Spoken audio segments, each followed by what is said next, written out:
September 11th and Hurricane Katrina, two of our nation's most recent and most devastating disasters, revealed our vulnerability to the unknown and opened our eyes to the importance of being prepared. Here in Missouri, a powerful F3 tornado leveled part of the town of Caruthersville, and explosive storms and tornadoes severed power to 700,000 in St. Louis for days during a blistering heat wave. Let's face it, emergencies can happen anytime, anywhere, and being equipped can make all the difference. This rings true especially for businesses like yours that have the added responsibility of caring for others. And never will that care matter more than in the face of a real emergency. So, exactly how prepared are you? There's no way of knowing what type of crisis might happen or when it will strike. But there are 3 easy steps that will help you take control of any tragic situation, from a terrorist attack to a tornado. First, create a plan for your facility, your employees, and the people in your care. Second, prepare an emergency kit. And third, listen for information about what to do and where to go during an actual emergency. The program is called Ready in 3, and it will help you and your staff be ready for anything.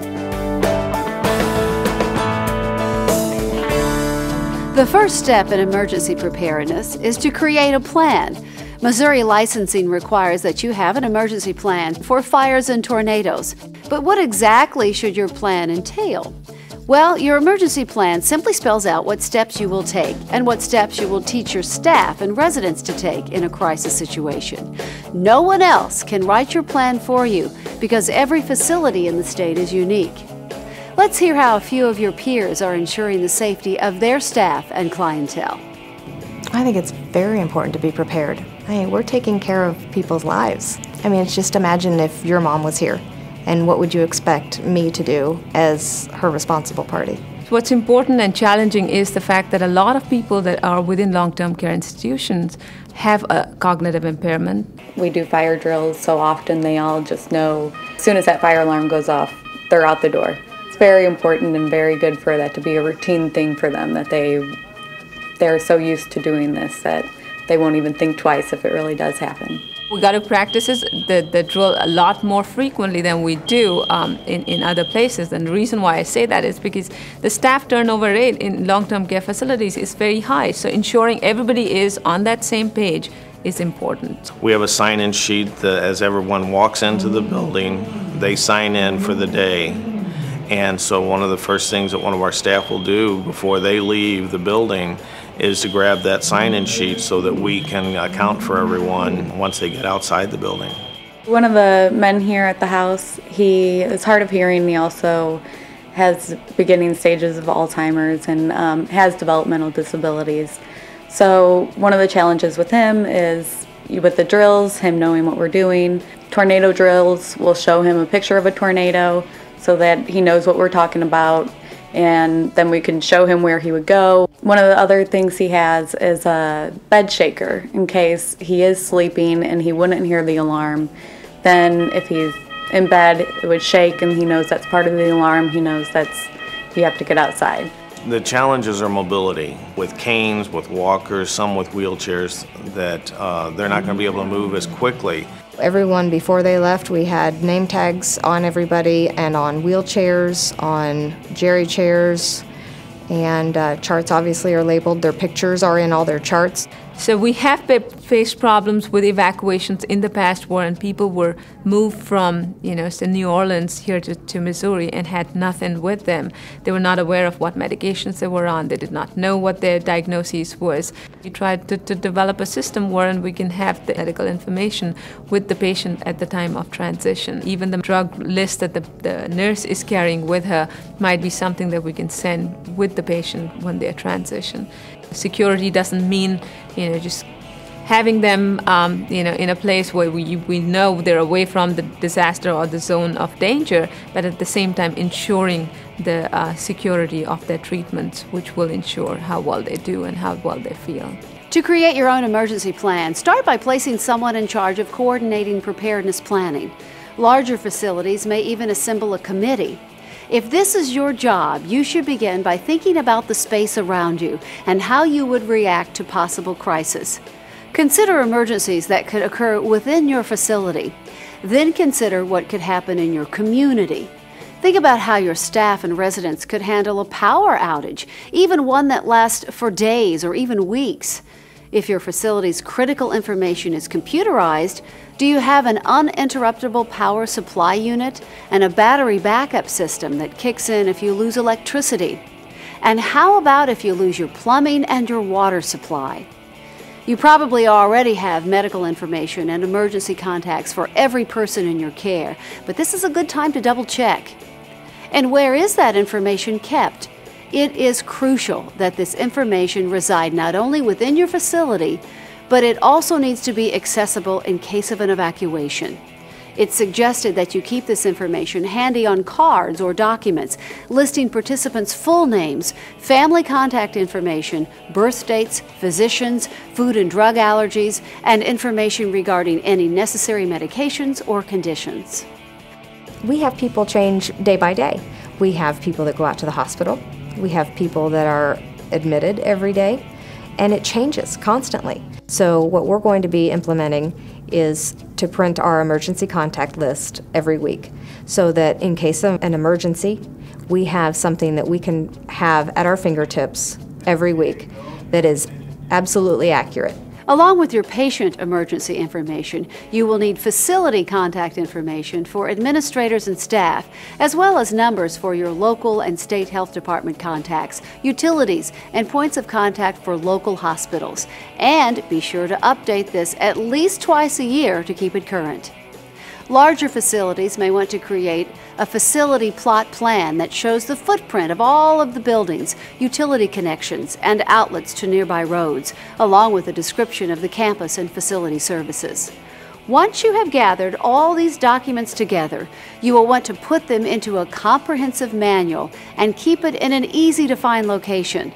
Larger operations need to have several copies and should make sure all staff know where they are so they can grab them quickly during an evacuation. Whether you are a large or small operation, there are two scenarios you must be ready to handle. One that covers the need to evacuate the building, and another for when you need to stay put. If you are asked to stay in the building, think ahead by preparing a few things ahead of time. First, you'll want to determine a safe room or rooms for everyone to gather. It should be an interior room with the fewest windows or vents and large enough for the designated group. It should also have emergency supplies and a landline telephone.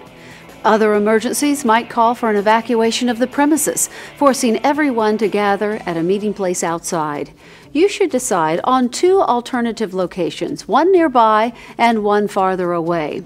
And once you have mapped out this evacuation plan, post it, showing at least two escape routes and the identified meeting locations. Then share a copy with families and local emergency officials. If your staff and residents are using multiple exits and meeting places, make sure you have the ability to communicate so that you can merge your roll call numbers for an accurate facility-wide head count. Keep in mind that some emergencies may simply call for an evacuation of your home or building, but others may require an evacuation of the entire neighborhood. Think about how you would get everyone where they need to go. You'll have to have some transportation lined up using volunteers, additional staff, or even neighbors. If you are contracting with an in-town transportation company, please know that you are not alone. Others have too. It's a good idea to work with an out-of-town transportation company. It's also a good idea to put some sort of name tag on each person being transported. That way they are easily identified by personnel at their final destination, and the correct emergency records will be associated with each resident. Whether you are evacuating or staying inside your building, there are some things you need to do in every crisis situation. Make sure staff know who they are responsible for and be aware of where everyone is at all times. Identify which clients or staff may require additional assistance during drills and actual emergencies. Think about how the people in your care will get their medicine and how you will attempt both vertical and horizontal evacuations without elevator service if the power is out. On the way out, staff should never stop to grab personal belongings, and whenever you are moving people in an emergency situation, be sure to count them often. It is critical to include local emergency officials in your planning and practice sessions. If they have a copy of your emergency plan ahead of time, they may have some great ideas to help you improve it, and they will be in a much better position to come to your rescue should a real crisis occur. Elderly folks and people who might be disabled, they're always a high risk for us, and we're concerned about that. And anything we can do if we come in and we point things out, it's only for their safety and to keep them safe and to make our jobs a little bit easier when we arrive on the scene. When it comes down to an emergency, we've trained for them every day. It's something that these folks might not be used to. We have expertise in many of the larger health departments with staff that are dedicated to doing this, and we can work with facilities and administrators in order to guide them and help them put together their own plan. It's very important for these facilities to contact their local fire department or police department or EMS so that we have a designated person who's knowledgeable and knows what the fire department or EMS might be looking for when we show up on the scene of a disaster. When we show up, we want to know how many people they have in the building, how many people that may be able to walk, how many people in wheelchairs, how many people that may be bedridden. When you're planning and preparing a plan, you need to think about the unthinkable as well as the things you're more comfortable with, like tornadoes and floods that happen fairly often in different parts of the country. One of these things, for example, is bioterrorism. And if a facility administrator works with a health department ahead of time, arrangements can be made to be sure that they're in the distribution chain for pharmaceuticals, antibiotics, vaccines, should they ever be needed. We would hope that once people see this presentation and learn about Ready in 3, that they would be motivated or feel free and not nervous about calling their local health department. There are resources and people who can help you develop your own disaster plan. Contact the Planning and Development Unit within the Department of Health and Senior Services for more information.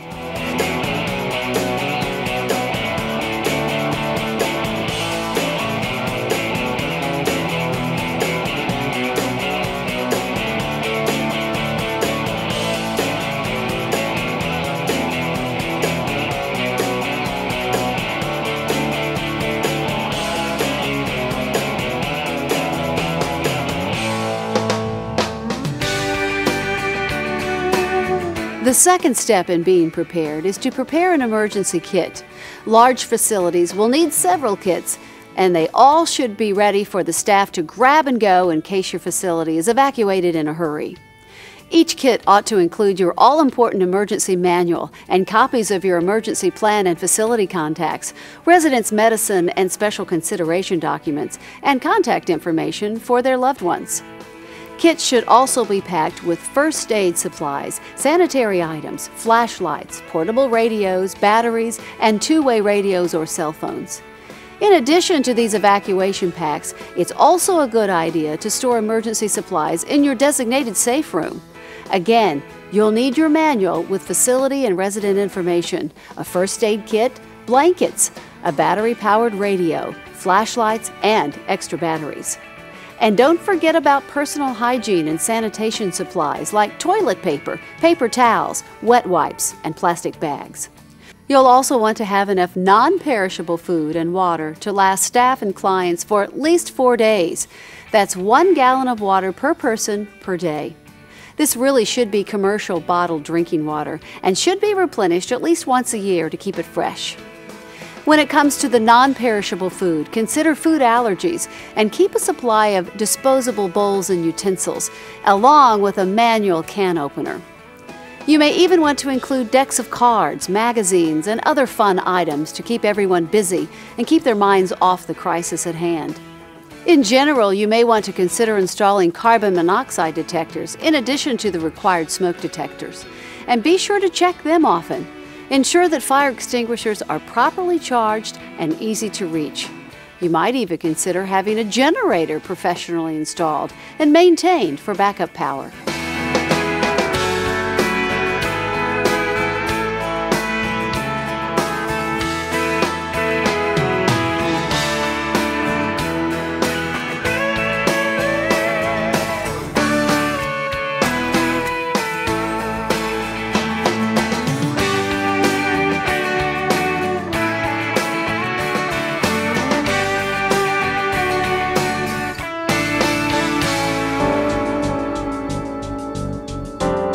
The final step to being ready in 3 is to listen for information.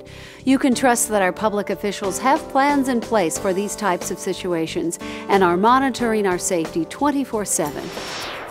No matter what situation occurs or where it takes place in the state of Missouri, you can rest assured that the state is ready and waiting at all times.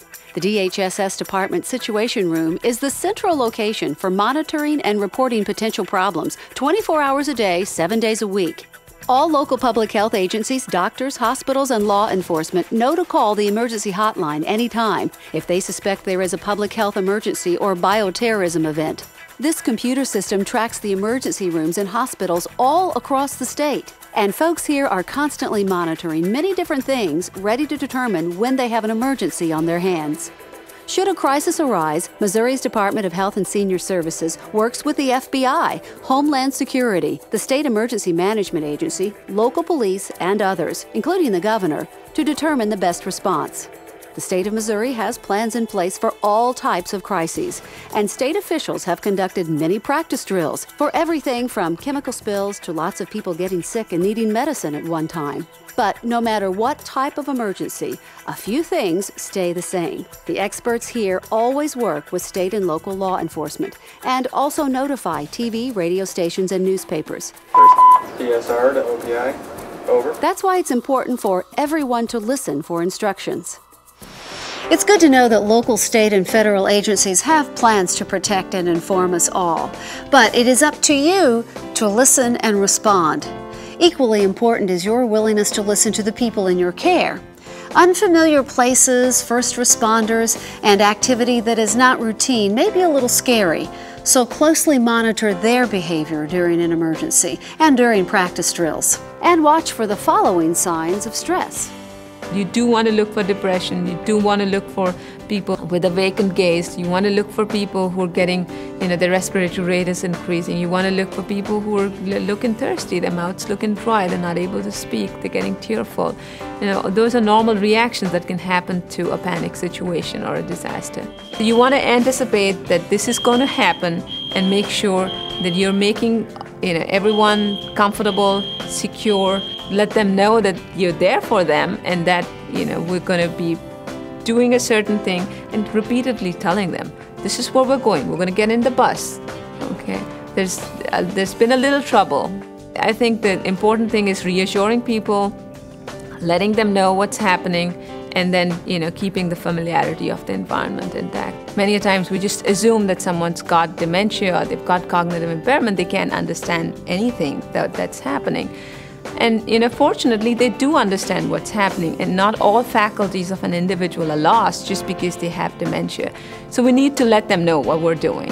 Just giving them hugs and touching them, that's important, because it's amazing how contact works. Letting them know you're there, just holding their hand.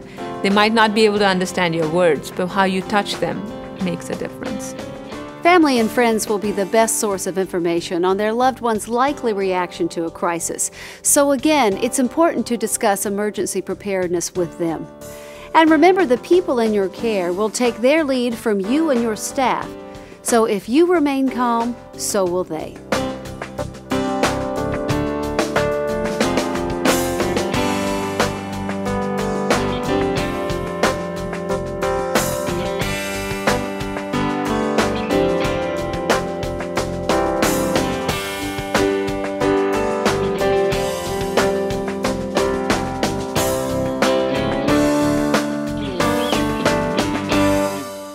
Thinking and planning ahead is the best line of defense for any emergency. Take an active role in the safety of the people in your care by creating a plan, preparing a kit, and listening for information. And once you do, be sure to check your plan and your kit quarterly, and keep a log every time you do, so you'll know when to check it again. It's also important for you to encourage families on your staff to create their own family emergency plans. DHSS will be happy to send you copies of the Missouri Family Safety Guide and Family Plan to share with them. After all, the more prepared they are, the smoother things will go during a crisis at your facility. Meet with your neighbors to determine how you could assist each other in an emergency. and start developing personal relationships with local emergency officials, law enforcement, and public works personnel. These are the people who will likely respond to an emergency at or near your facility, and they can help you determine possible hazards or threats in your area. Communication is key to crisis control before, during, and after a disaster. So start immediately by sharing your plans with staff and families too. In fact, showing that you are prepared will likely make you a more marketable provider. It will certainly decrease your recovery time should an actual disaster strike. But most importantly, it can save lives.